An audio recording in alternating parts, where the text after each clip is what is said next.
So today in this lecture we are going to discuss the methods used to determine the capillary hydrostatic pressure and the methods used to determine the interstitial fluid hydrostatic pressure.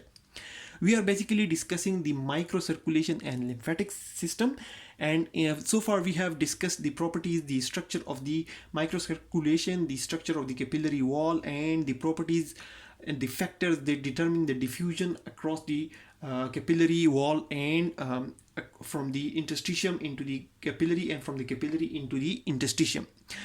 In the last lecture we discussed basically four forces that are basically known as the Starling forces, which are basically present at the level of the capillary. Two forces are basically helping the fluid to go into the plasma, into the capillary, and two forces are going basically helping the plasma and the ions to go out of the capillary into the interstitium. Here we have drawn a simple diagram of the circulation at the level of microcirculation. The blood vessel has divided into the arteriole, and finally it has divided into the capillaries, and outside the capillaries we have the cells of the tissue. So here we have the interstitium, here we have the capillaries, and it is at the level of the capillaries where the microcirculation is basically occurring, and that is the most important function of the circulation. It is at this level when the nutrients and the fluids that are required by the tissue cell go into the tissues, and the waste or the extra excreta basically come out of the interstitium into the capillaries. For all this process to occur smoothly, four forces are present here at the level of capillaries, at the level of interstitium, and we discussed them. So today we are going to discuss the methods used to determine the amount of pressure, that is present in the capillaries, and the amount of pressure that is present in the interstitium. They are known as the capillary hydrostatic pressure and the interstitial fluid hydrostatic pressure. So the methods used to estimate the capillary hydrostatic pressure, the pressure that is present inside the capillaries, which is basically forcing the fluid, the plasma, to go into the interstitium. So the first method used to determine this high capillary hydrostatic pressure is the direct micropipette cannulation method. In the direct micropipette cannulation method, a micropipette is basically inserted into the capillary. A micropipette is inserted into the capillary, and the pressure reading is recorded with the help of that micropipette, and with that micropipette the average mean pressure in the capillaries is about 25 millimeter of mercury. Now the second method used to determine the capillary hydrostatic pressure in the capillary is the indirect functional measurement.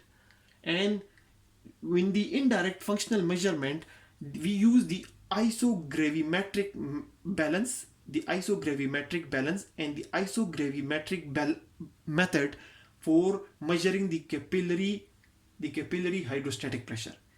And with this method the capillary pressure comes around 17 millimeter of mercury. There is a difference between the pressure measured with the micropipette method, the direct micropipette method, and the indirect isogravimetric method. In the isogravimetric balance method, we basically take a loop of the gut. We take a loop of the gut here, and we suspend that loop of the gut from a balance, and we basically balance this loop of gut with a weight. Now we start decreasing the pressure in the arteries. When the pressure in the arteries decrease, the plasma osmotic pressure in the capillaries, they start absorbing the fluid from the gut. Here is the gut. Basically these are the blood vessels in the gut. Here is the gut. Fluid from the gut go into the capillaries, so the weight of the gut decreases the weight of the gut decreases and this weight basically come down. To counterbalance this weight, the pressure in the venous side is increased. The pressure in the venous side is decreased so that this balance, this absorption from the gut is avoided, and the weight of the gut basically increases again.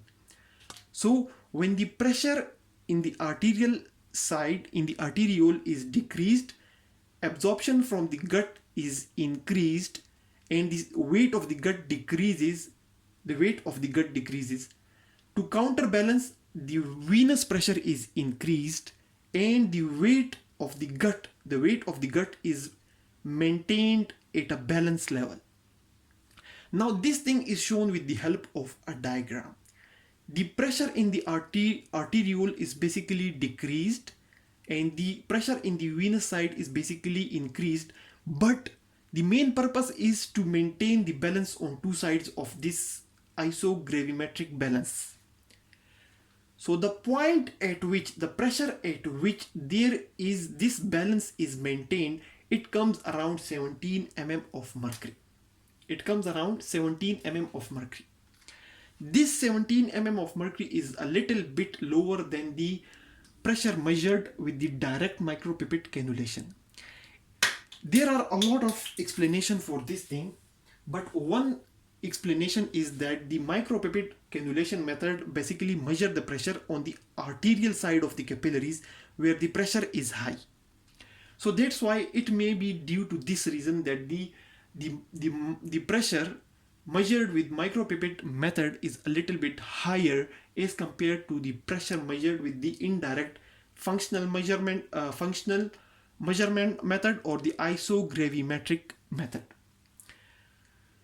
Well, the difference, the hypotheses or the theories which explain why there is a little bit difference between these two measurements of the capillary hydrostatic pressure measured through two different methods is diverse, and we are not going to go into detail of those theories, those hypotheses, but we just have an idea that the capillary hydrostatic pressure in the capillaries can be measured directly with a micropipette, and it can also be measured with the help of isogravimetric balance, in which we maintain the balance. The weight of a gut is maintained at a balanced level with a specific weight, and the point at which that balance is maintained, the pressure at which that balance is maintained, is taken as the capillary hydrostatic pressure. Now the interstitial fluid hydrostatic pressure. The interstitial fluid basically the capillary hydrostatic pressure is present in the capillaries, but the interstitial fluid hydrostatic pressure is present in the interstitium. This is basically in the interstitium. Interstitium basically composed of the cells and the fluid. The interstitium is basically the spaces between the tissue cells that are present outside the capillaries, and the fluid that is present in the interstitium is the interstitial fluid, and the pressure present in the interstitial fluid is the interstitial fluid hydrostatic pressure. And the methods used to determine this hydrostatic pressure are: first is micropipette method. The micropipette method is the same as this micropipette method. A small micropipette is taken and it's inserted over here. This micropipette measured the capillary hydrostatic pressure, but this micropipette is measuring the interstitial fluid hydrostatic pressure, and with this method the interstitial fluid pressure comes around -2. The second method is to implanted perforated hollow capsules. Small capsules are taken and they are inserted in the interstitium. Depending upon the size of the capsule, small capsule or large capsule, this pressure may be around -6 to -2. So one method is micropipette method, by inserting a micropipette in the interstitium and directly measuring the pressure in the interstitium. And the second method is implanted perforated hollow capsule. Hollow capsules specifically made capsules are inserted in the interstitium, and they absorb the fluid, and then the fluid absorbed in the capsule then gives an idea about the pressure present in the interstitium. And the third method is basically cotton wick method. In the cotton wick method, a Teflon tube is basically put in the interstitium, and it's connected with few cotton wicks. With the help of cotton wicks, pressure fluid comes into these Teflon tube, and here the pressure of the interstitium is measured in the Teflon tube, which is connected with the cotton wicks. And with this method again, we get an interstitial fluid hydrostatic pressure of around -1 to -3. With all these pressures, we have seen that the capillary hydrostatic pressure that is present in the capillaries is almost always more, and it's almost always positive. But the interstitial fluid hydrostatic pressure that is in the interstitium, it's almost always in the negative. Even if it's not in the negative, that's like some of the closed spaces in the human body, like in the brain, or in the under the thick capsule of kidney, or under the thick capsule of the sclera of the eye. This pressure,